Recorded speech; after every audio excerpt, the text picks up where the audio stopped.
Hi everybody, welcome to A Case of the Jills. First thing I want to say is thank you to everyone who sent me good luck wishes for my midterm last week. I am sorry to say, actually my nerves are sorry to say that I still don't know how I did on the test. This has been a pretty tough week. This is super dramatic, I know, but my professor posted the answers to the exam, but not our grades. So it's been a really fun couple of days of I would say manic obsession, trying to remember not only how I answer certain questions, but trying to, count up points in the rubric, and it's been pretty rough. According to my professor, we should know our grades at the beginning of next week, so it should be a fun weekend. I will, of course, keep you updated. In the meantime, I am really excited about beginning the topic that we are beginning today. This is something that's been a long time coming, and we really need to rip into it now. Today is going to be part one of a series of videos called The Athlete versus Diet Culture. I started digging into the topic of diet culture,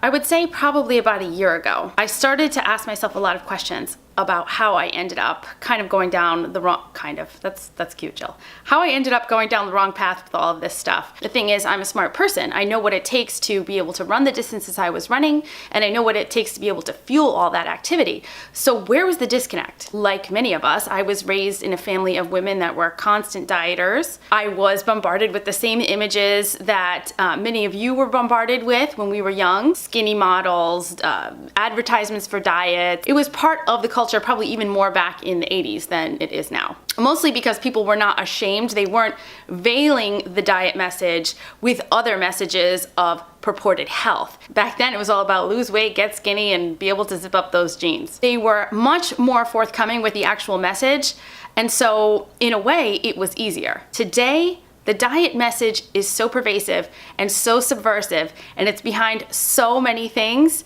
that it really blew my mind.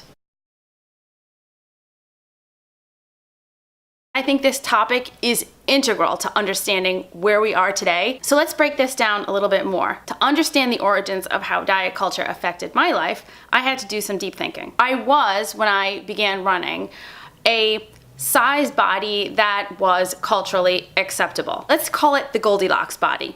Not too big, not too small, kind of right in the middle. Yet, along the way, I got smaller and smaller and smaller. Why did I think this was the right way to go? Why was I encouraged to continue down that path? Why was it that looking down at my body, I began to feel something like success? Why was I deriving a happiness, and in fact a very intoxicating personal happiness, from this smaller and smaller body that I was creating? I had to ask myself, in some senses, was it the race? Was it my finishing time? Was it the amount of miles I was running? Or was it that I was becoming enamored with this tiny shape? I don't really know if I have an answer to that, which is shocking. I should know better. Why did I ignore all of the instincts that I had as an athlete and allow myself to spiral down the drain in pursuit of some kind of aesthetic measure of my integrity or myself? Many of you have written to me and have told me that you, just like I, hang a lot of your personal integrity, hang a lot of your personal strength and your self-image on your body, yet you're athletes. You cannot be an athlete who has to perform with your body at a very high level, requiring energy. You can't do that at the same time accommodate the fantasy of this body that you're creating. So why did we all buy into this, is my question. Why is this a part of our lives, when really what should be a part of our lives is behaving in ways that support athletic success? Instead of that, we behaved in ways that supported a social idea. It takes about 5 seconds of Google research to find these incredible stories of cultures and countries that were free of diet culture and disordered eating patterns until they were influenced by the influx of Western television and also the internet. There's an incredible story about a researcher named Ann E. Becker from Harvard. I'm going to include a link below down to a little bit of an article on her research, but let me just give you the bullet points. She went down to Fiji in 1995. There was no access to Western television. Things were pretty normal in terms of body sizes, preoccupation with diets and eating. There was no fixation on these topics in that culture. 3 years later, in 1998, when she returned to Fiji, she noticed something was different. The island got access to Western television, and guess what? The local people, especially the local women, began to think they were fat. they started dieting, they actually started having eating disorders. So what is it? What is going on around here that is taking people who never even thought about diets and putting diets in their lives, and taking perfectly sane athletes and turning them into people who have issues? It's diet culture, and it's all around us. It's so much a part of our lives that I don't even think we notice it anymore. I know that I didn't. Yes, of course, we're all aware of the fact that there are ads on TV and also on internet for things like Weight Watchers and Nutrisystem, but who even takes that stuff seriously? It's like some old-timey TV star that no one really cares about talking about how she lost 13 pounds for free.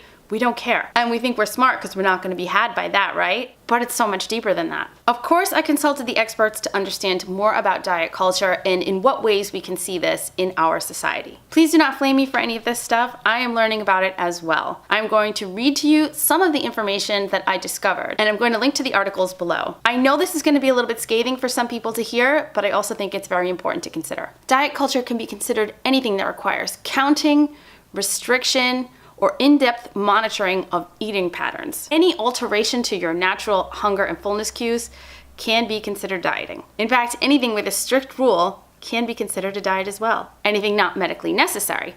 So yes, that means removing entire types of foods, food groups, or even macronutrient groups without a medical justification. And another nutrition website that I consulted actually goes into more detail. It says here that diet culture also exists when we label foods as good or bad, or of having virtue, or of being shameful. The assumption is that we ourselves are virtuous or shameful if we consume those foods. Diet culture shows up when we feel guilty after eating. It shows up when we exercise in compensation for what we ate instead of for joy or fitness. It shows up when we consult the nutrition panel on the package of food we're about to eat to see if it fits in with our calories or macronutrients for the day. It's talking about food, weight, and exercise constantly. It's talking about other people, their food, their body, their weight, their exercise habits. But it's not just about you, it's about what's around you. For example, one of the worst things about diet culture is that it shows up in different forms these days, aka clean eating, because the opposite is dirty. Therefore, you are clean when you eat these foods and you are dirty when you don't. It's when companies use words like naughty or decadent or sinful. It's a cake, people. It's not a terrorist. It's in before and after photographs. You're inundated with these constantly. How about Transformation Tuesday? We're actually basing someone's virtue on their before versus after picture. Oh, and by the way, don't think that anyone is escaping this by showing themselves in an after picture where they are, let's say, rounder. This doesn't mean success. It means you are still judging yourself on your physical attributes. That's diet culture. It's taking advantage of consumers by inundating them with diet plans and advertisements for gyms in January. It's labeling foods with words like guiltless, thin, skinny. Go ahead and look in your closet and see how many boxes you have of food that have the word thin, skinny, slender, or guilt on them. This is diet culture. How about all of those Instagram photos with people showing what is considered to be a full plate of food? This is what I ate today. Really? My 6-year-old niece eats more than that. Shaming people into thinking that this is the size of food that they should feel full on? That's diet culture. The focus is on weight, shape, size, and it is a decidedly unidirectional relationship.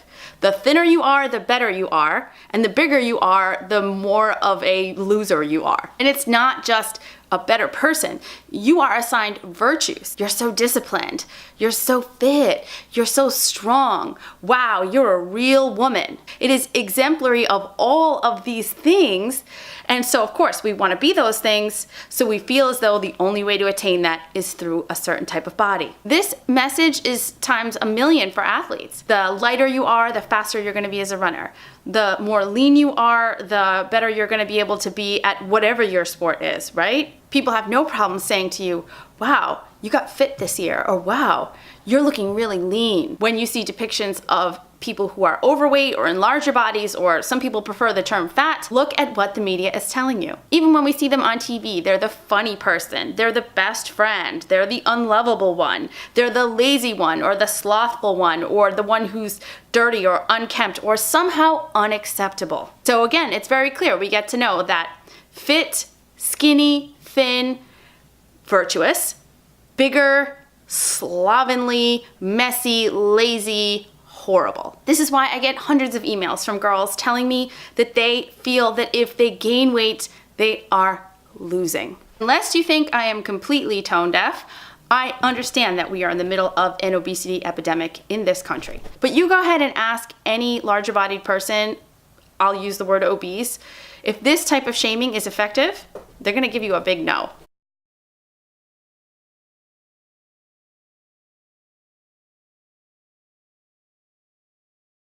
Let me just tell you some stats here. Again, I'll link this below. 95% of women right now are unhappy with their bodies. 80% of women say that the images they see in social media and advertisements make them feel insecure. 81% of 10-year-olds are afraid of being fat. Now you tell me, where did they get that idea? And almost 60% of college-age women feel pressure to lose weight. Why is the real epidemic the amount of diet culture that has invaded our society? Quite simply, it's profitable. Go ahead and look at any fitness magazine. Most of the advertisements in there are trying to sell you a body shape. They're pushing diet culture on you so hard, it's impossible for you to think of anything else. You're comparing yourself to all of the people in the magazines, and you're buying every message they're selling you. Let me tell you a little something that will blow your mind. Think about this for a second.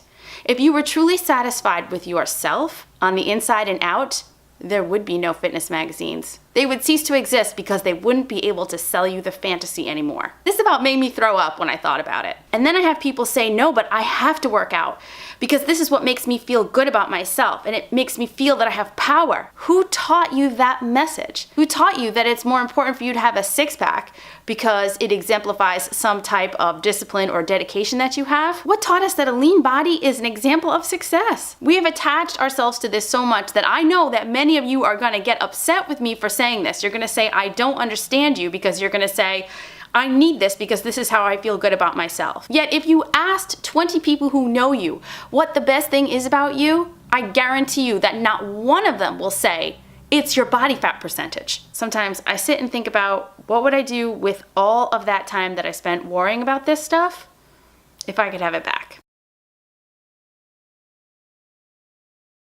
Every time I felt crappy about myself, somebody else was profiting from it. This is not just about money. This is about ourselves. It's about getting in touch with who we really are on the inside in order to make lasting changes. The reason why I feel this is so important is because I get emails from people that say, yeah, I want to get my period back. Yeah, I want to rest. Okay, so if I get my period back, 3 months later, I can start exercising again, right? I can go back to getting lean. And I want to smack my forehead because this is not the point. No one said you can't be an athlete. No one said you can't work out or do those things.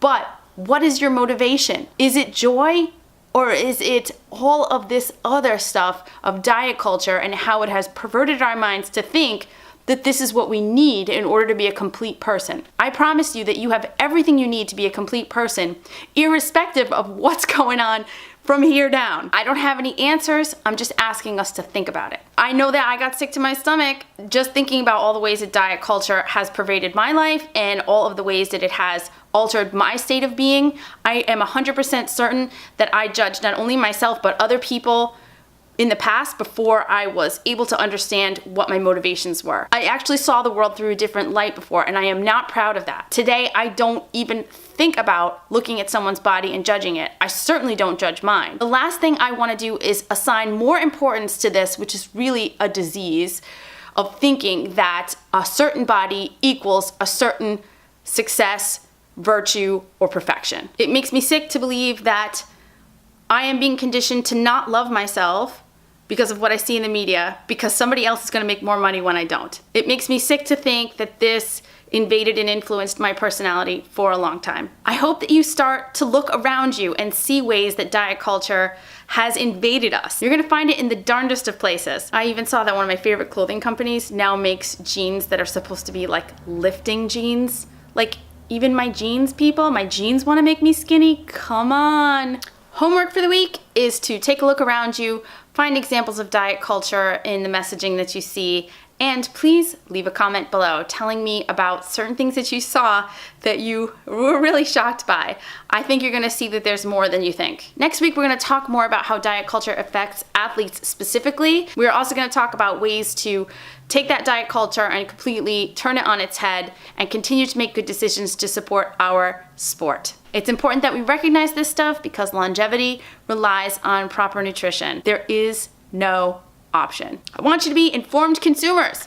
I want you to be aware of what is going on around you. I hope that this is interesting to you and it gets you a little fired up like it gets me fired up. Please don't forget that if you have questions and you want answers, please go ahead to the website acaseofthejills.com where you will find a free portion of the ebook available to you for download. You can also purchase the entire ebook as well. Thank you for following me on Instagram. Thank you for finding me on Facebook. Thank you so much for all of your fingers crossed and good wishes for my midterm grade. I really do appreciate your support. And I know I haven't said this in a long time, but please give this video a thumbs up and consider subscribing. I hope you all are having a great week and I will see you again soon. Thanks for watching.